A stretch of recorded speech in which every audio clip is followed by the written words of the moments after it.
Magandang gabi po mga kapatid. Greetings po. In the name of the Father, of the Son, and of the Holy Spirit.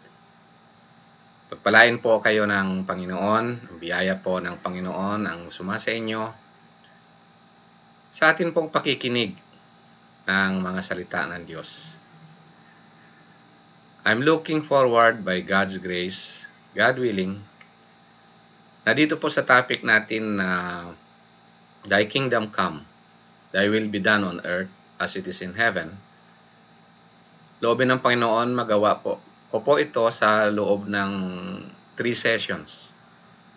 Ang first session po ay patungkol sa creation mandate or dominion mandate. Ang second session, the fall of man, the original sin, and the hope of mankind. And the third session po is reconciled to God through Christ. So pray for me, nalangin niyo po ako, and let us pray for one another, na ang Panginoon magbigay liwanag sa ating mga kaisipan, maitanim ang ating sa ating mga puso ang kanyang mga salita, lumago tayo sa Panginoon, at tayo ay mapalakas sa pananampalataya at sa pag-ibig sa Kanya. Lahat ng yan ay dahil na rin po sa tayo ay minahal una ng Diyos. Siya po ang unang nagmahal sa atin at tayo po ay tinuruan niya na magmahal sa Kanya. So see you po sa mga future po na mga Friday service po natin. God bless you all.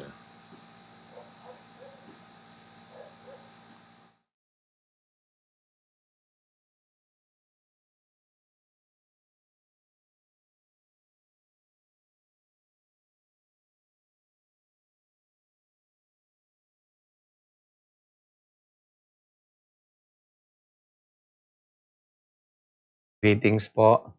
In the name of the Father, the Son, and the Holy Spirit. Hihingi ko po ang biyaya ng Panginoon sa bawat isa sa atin. Naway ng Panginoon ang ating mga kaunawaan, ang ating mga mata upang makita po natin ang majesty, kanyang mga salita.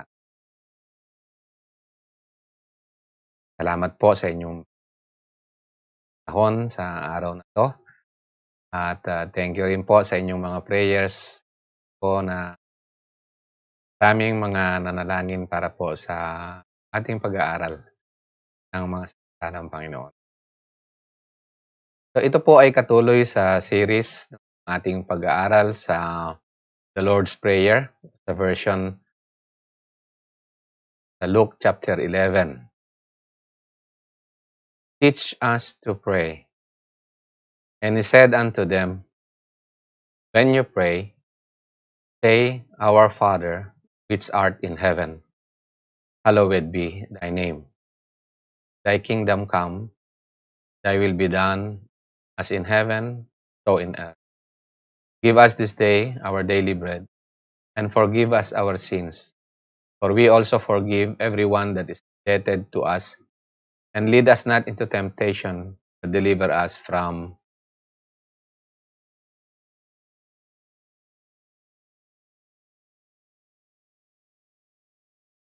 So sa atin pong unang series ay atin pong talakay ang Our Father, which art in heaven, hallowed be thy name. Ngayon po, at saka sa mga susunod na pagkakataong ipagkaloob ng Panginoon, tatalakayin po natin yung Thy kingdom come, thy will be done, as in heaven, so earth.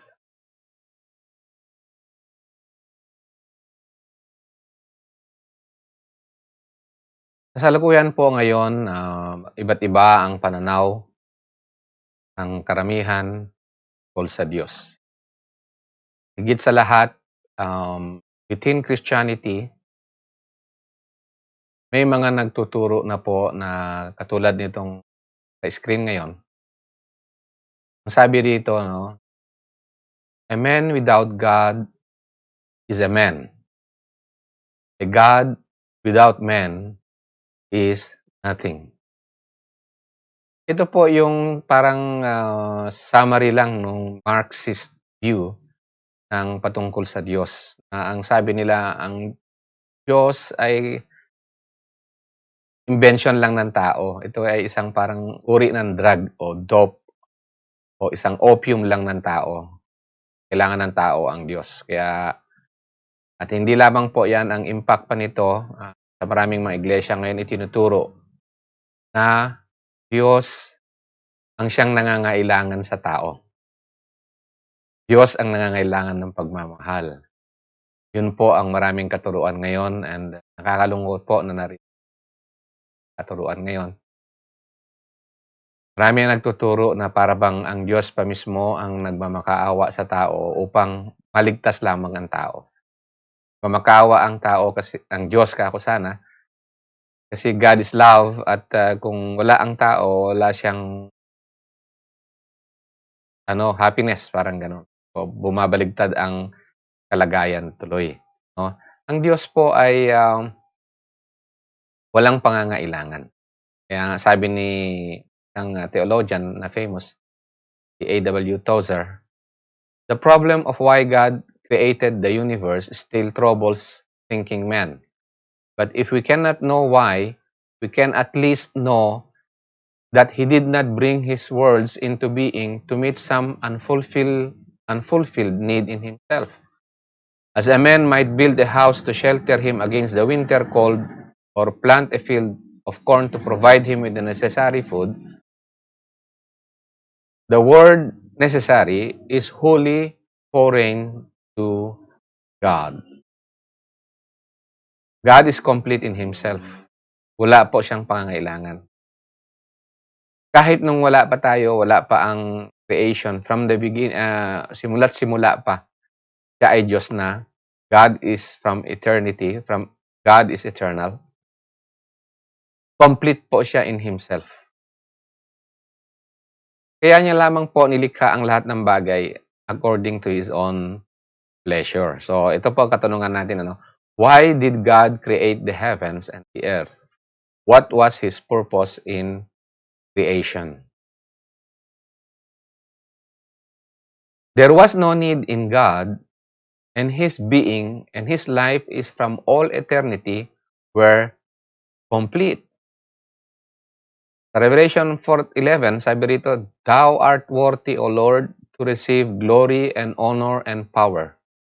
For Thou hast created all things, and for Thy pleasure they are and were created. Okay? So, tingnan po natin dito, For Thy pleasure they are and were created. Yun po ang paglikha ng Panginoon sa lahat ng bagay. Wala siyang need. God is complete in Himself. Hindi niya kailangan ang sino paman o ano paman para siya ay maging complete. God is eternal and complete in Himself. Ilikha niya lahat ng bagay for His own pleasure. For His pleasure, for Thy pleasure, sabi dito, they are and were created. Sa mga nilikha ng Diyos ay ang tao. Ayon sa Genesis chapter 1 verses 26 to 28,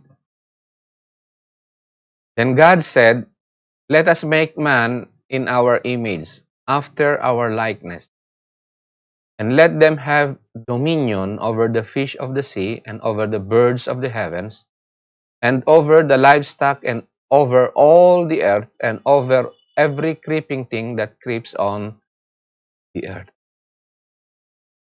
Alam niyo po, sa verse 26, mahalata niyo siguro dito, sabi rito, Let us make men in our image after our likeness.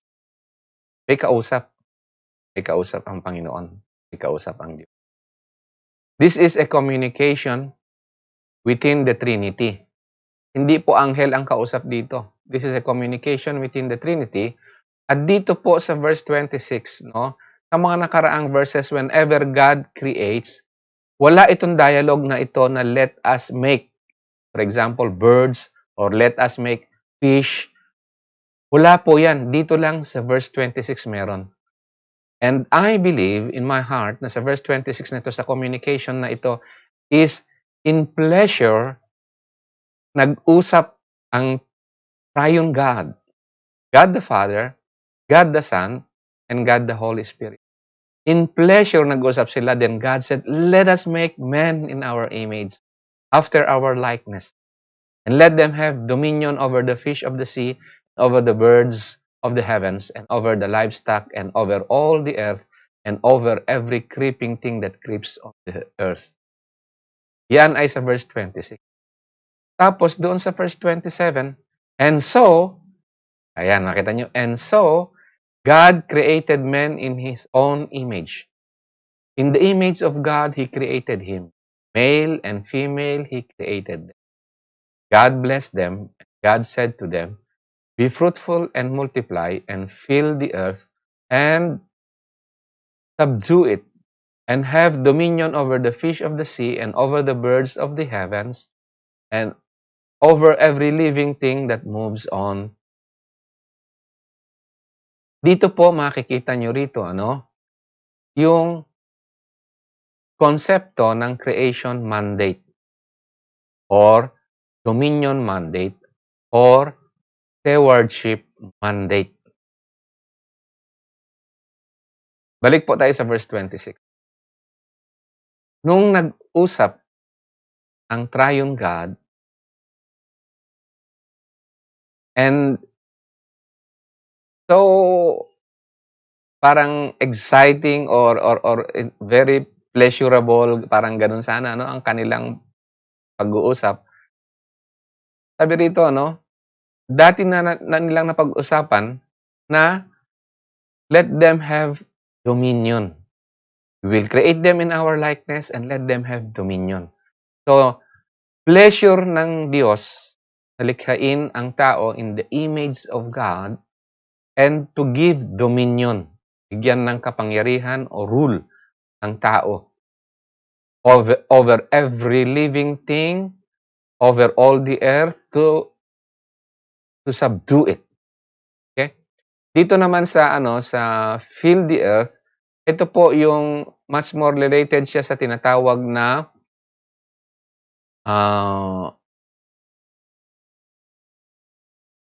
stewardship mandate or cultural mandate.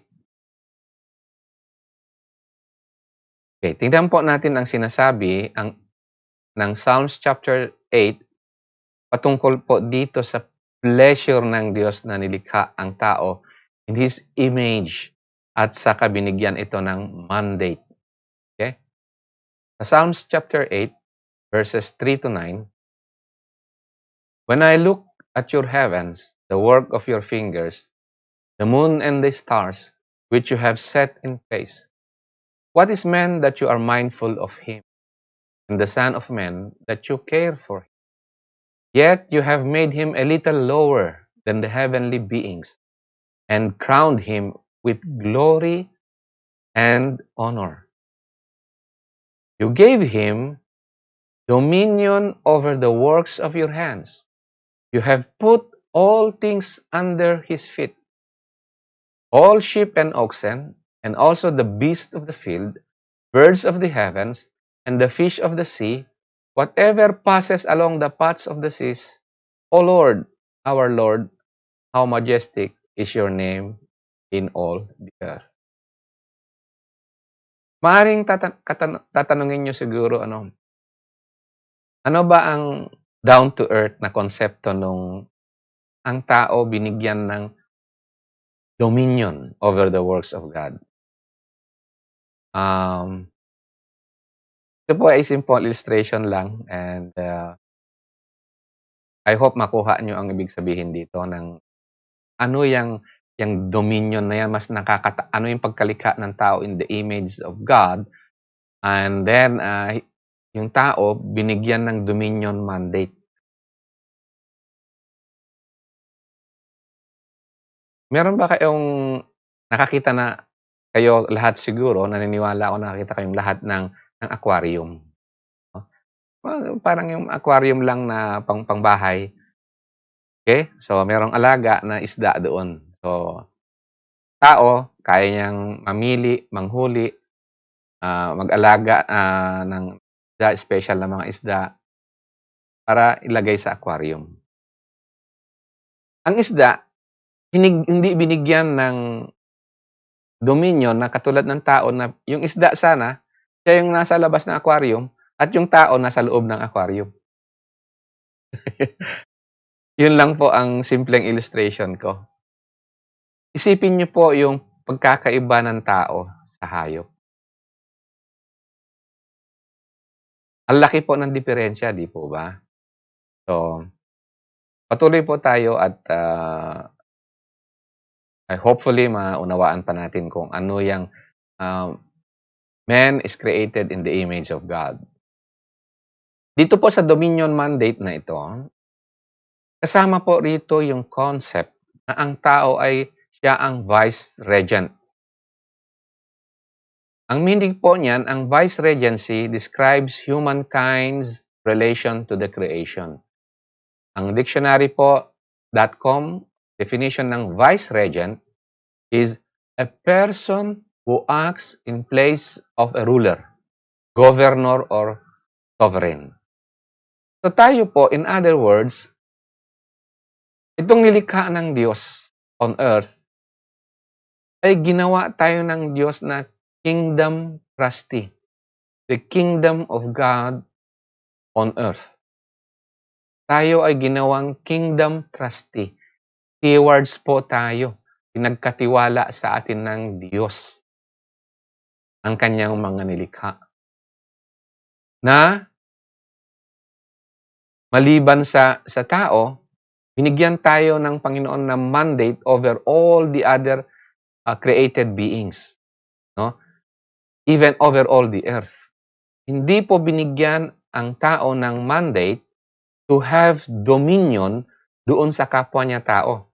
O ibig ko pong sabihin, ang interpretation, ang word po doon ay domination. Hindi po binigyan ang tao ng domination sa kapwa niya tao. Binigyan ang tao lang ng mandate ng dominion over all other created beings and things ng Diyos in the earth. And within sa reach ng tao. So, Genesis chapter 1 defines God as the creator. According to the Westminster Shorter Catechism, question number 10, how did God create men? God created men, male and female, after His own image. Nakita yan sa Genesis chapter 1, verse 27. In knowledge, in righteousness, and holiness. In knowledge, ang cross-reference dyan is Colossians chapter 3, verse 10. And righteousness and holiness, nakikita yan sa Ephesians chapter 4, verse 24. With dominion over the creatures, Genesis chapter 1, verse 28. Okay? So nilikha ang tao na kawangis ng Diyos. In what sense na kawangis? Literal po ba? O yung mga communicable na attributes ng Diyos? Mahalaga pong ating maintindihan ito. Nanilikha ang tao in knowledge. So ano po ibig sabihin yan? Ayan, kaya mas mataas ang, mas intelligent tayo kaysa sa mga ibang mga nilikha ng Diyos dito po sa lupa, physically. No? I mean, I'm not talking about the heavenly beings. At tulad na nasabi doon sa Salmo, nilikha ang tao a little lower than the angels. So binigyan siya ng knowledge. At ng knowledge na yun, o revelation na yun, o wisdom na yun, ay galing lang sa Diyos. Hindi po ito nakukuha sa evolution. Hindi po pwedeng mag-evolve ang information. Kasi ang information o knowledge ay galing lang sa being. Ang tao rin ay nilikha sa righteousness. Ibig pong sabihin, meron tinatawag na absolute morality. May basehan ang buong mundo mula noon hanggang ngayon ng morality. Ateista man o believer, ateista man, hindi sila makatakas sa konsepto ng morality. Mayroon at mayroong morality. Bakit kaya ganon? Because man cannot escape. Hindi siya makakatakas sa pagkalikha sa kanya ng Diyos. In the image of God, na merong He's created in righteousness. Siya rin ay nilikha sa holiness. Nilikha siya na dedicated siya para sa Creator. Ibig pong sabihin nito, ang ating pong mga ambisyon, ang meaning ng ating buhay, ang purpose natin sa buhay, kung hindi ito dedicated, set apart for God, ay dun po nagka-crumble o nawawala at hindi natin ma-enjoy ang meaning o purpose ng ating buhay. Dito din nilikha ang tao with dominion. Kaloob po ng Diyos yan sa kanya. Kaya nga makita natin na ang tao kaya niyang paamuin yung even the wild animals napapaamo ng tao, di ba? Ang tao napapaamo, meron nga kaya nga may tinatawag po na snake charmer. Yan, halos imposible pero nagagawa ng tao na ma-charm yung mga snakes. To what extent? Marami pang example, kaya lang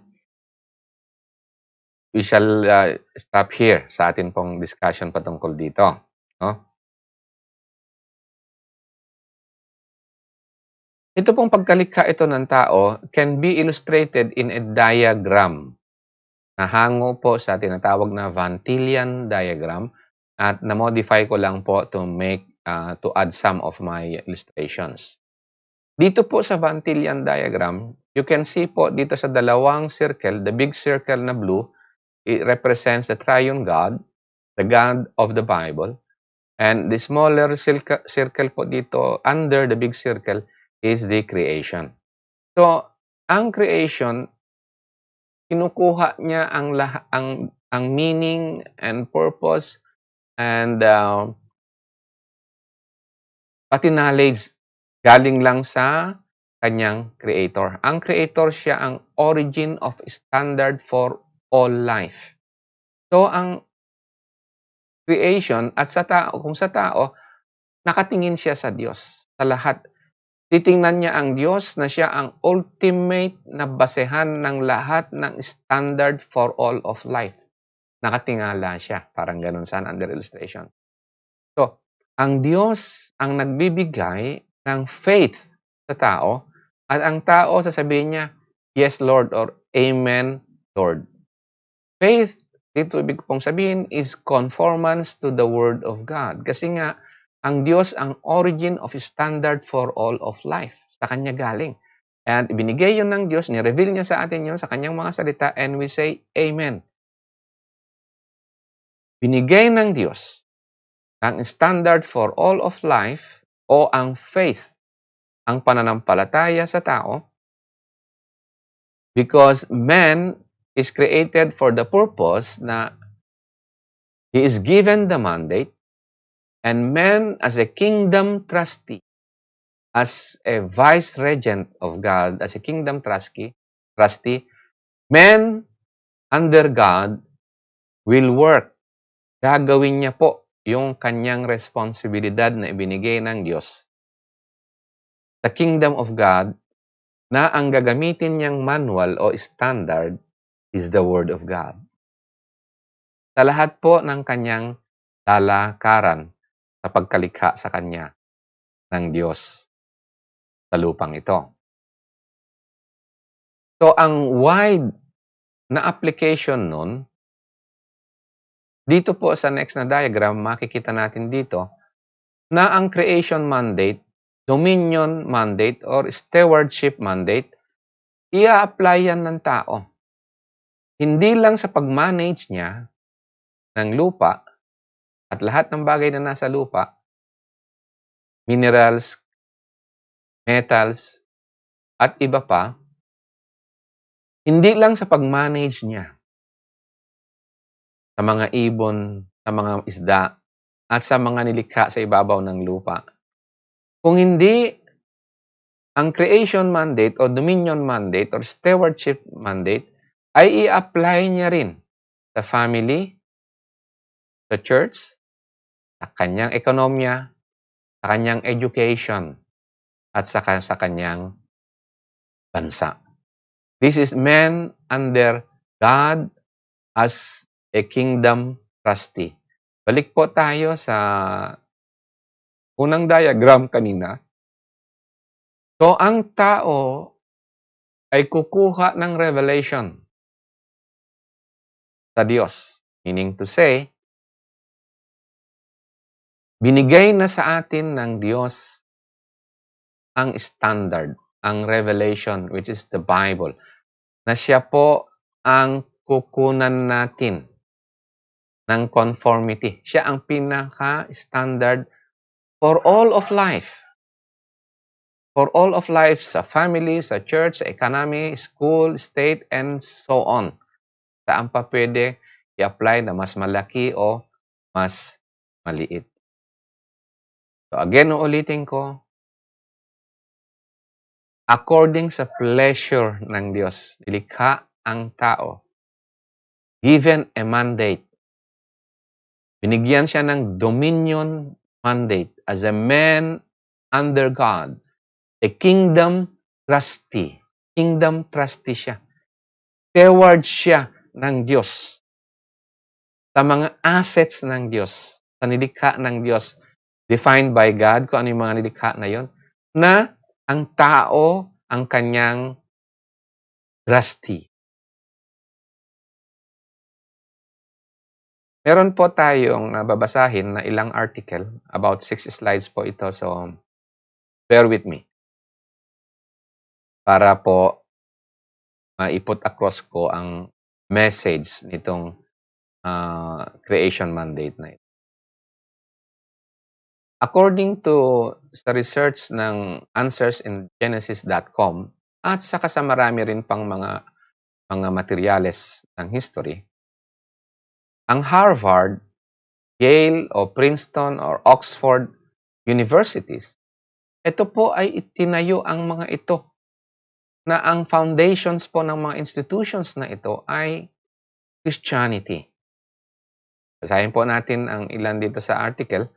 Many of America's and England's oldest universities were established as religious institutions, but now they advocate evolutionary thinking. What happened? Most of the colleges in the United States that started over 300 years ago were Bible-proclaiming schools originally. Harvard and Yale, originally Puritan, and Princeton, originally Presbyterian, once had rich Christian histories. Harvard was named after a Christian minister. Yale was started by a clergyman, and Princeton's first year of class was taught by Reverend Jonathan Dickinson. Princeton's crest still says, Dei sub nomine vigae, which is Latin for under God he flourishes.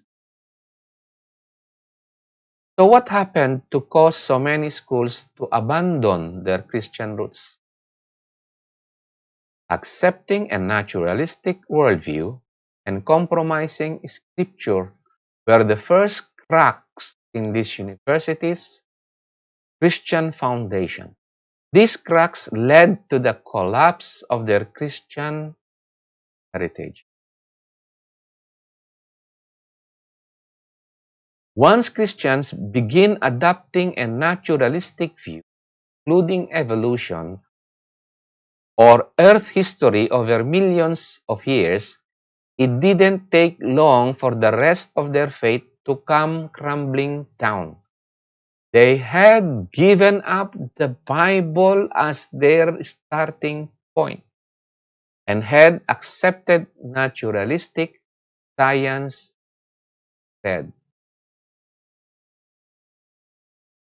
Sa pong article, how theology considered the queen of sciences. Sa panahon po natin ngayon, ang theology po ay hindi na siya queen of sciences. But there was a time in church history, in Christian history, na ang theology po ay considered the queen of sciences. Especially noong 14th century, 15th century, and following centuries. Until dito sa modern times na kung saan ang theology po ay even among churches ay negative word na po siya. Maraming Christians po ang medyo asiwa sila sa salitang theology. Ano po ba ang ibig sabihin ng theology? Ang theology po ay galing po siya sa Greek word na theos. Ang ibig sabihin po ng theos is God at logos, which means word. So, ang theology means God's word. True Christian and a true church ay hindi po pwedeng tumakas sa subject na theology. Whether they like it or not, because theology is God's word. God's word for all of life. Parang yung nakita nating diagram kanina, God's word for all of life. For the family, for home, for business, for industry, for education, for state, for economy. Di po natin pwedeng takasan ang God's word o theology sa ating ginagalawan. Yun po kasi ang pagkalikha sa atin. Likha tayo for a purpose. To be stewards of God's kingdom. Na ang standard na i-apply natin sa lahat ng bagay is theology or God's word. So there was a time na ang theology is ang tinawag na queen of sciences. In Europe, sabi rito, during the High Middle Ages, schools of higher learning utilized the trivium or grammar, logic, and rhetoric, and quadrivium, arithmetic, geometry, music, and astronomy, classical liberal arts. It was in this environment that theology was named queen of sciences. When we think of science, we usually think of the study of the natural world and that which can be quantitatively measured. Subjects such as biology and physics. Historically, though, of the natural sciences, only geometry and astronomy were part of the standard of university curriculum. So what was a science? Augustine defined as anything to do with the knowledge of the temporal world. Thomas Aquinas considered theology a science because it encounters special and general revelation. So theology was seen as a science in the Middle Ages. How then was it supreme over and therefore queen of the other sciences? In the medieval universities, it was understood that the various branches of learning required an overarching standard. The standard was the Bible. Because the Bible was seen as the source of all truth, theology became the natural standard by which other scholarship had to abide. The scholars of the day rightly saw that one's view of God and the Bible affects every other area of life. A scholar's theology is the foundation of his worldview and shapes his study of philosophy and other fields. Theology then was the queen of sciences. That is, God's word is the majestic source of knowledge that informs all other knowledge. Although the scholastic standing has changed in our world, a Christian's belief in biblical inerrancy supports theology as queen.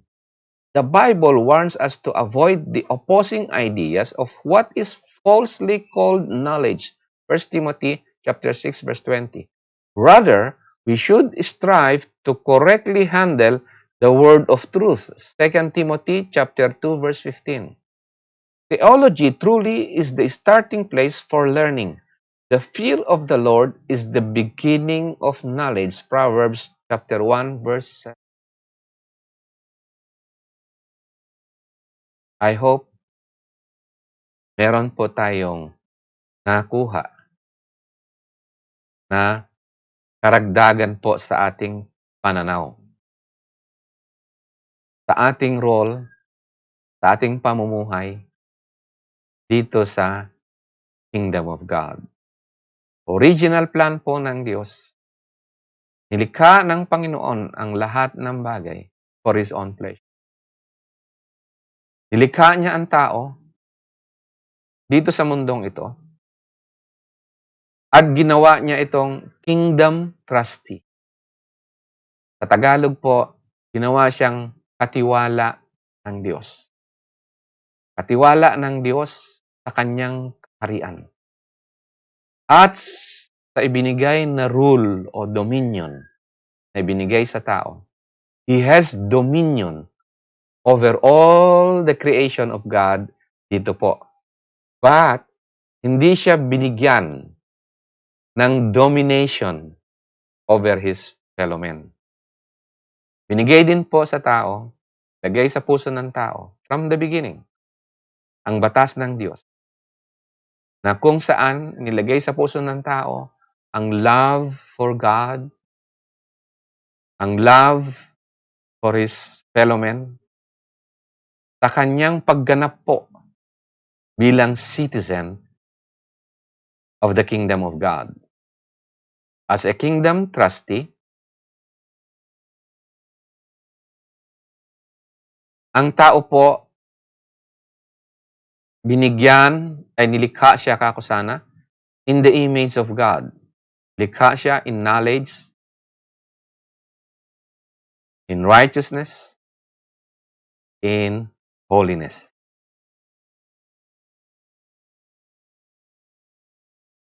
Sa atin pong pagwakas sa session na to, babasahin ko po yung encouragement or exhortation ng isang article ni R.J. Rushdoony. The Lord's Prayer is in essence a prayer for dominion. Thy kingdom come, thy will be done on earth as it is in heaven. For most churchmen, the use of the Lord's Prayer is a vain repetition rather than marching orders. Too many churches need to pray, God have mercy on us, for we have neither prayed nor lived as we should.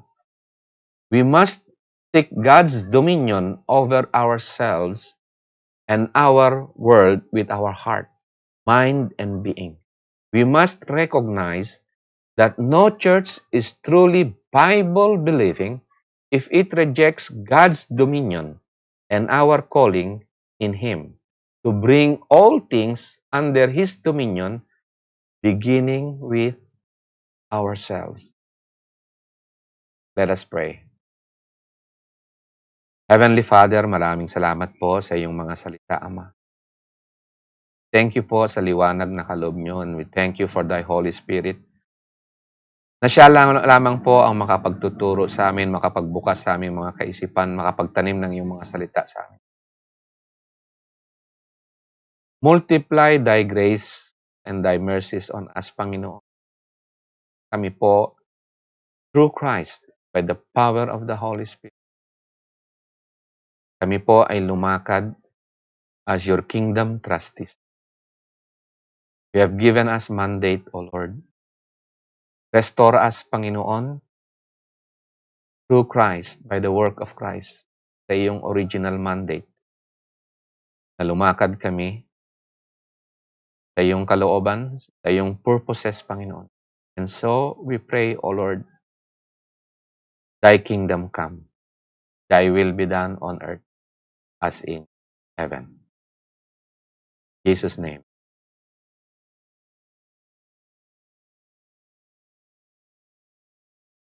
Maraming salamat po mga kapatid sa inyong maikling panahon at pagpasensyahan niyo na po ang nakayanan kong recording ngayon. Purihin po ang Panginoon. God bless you. God be with you and may God make His face to shine upon you. God bless.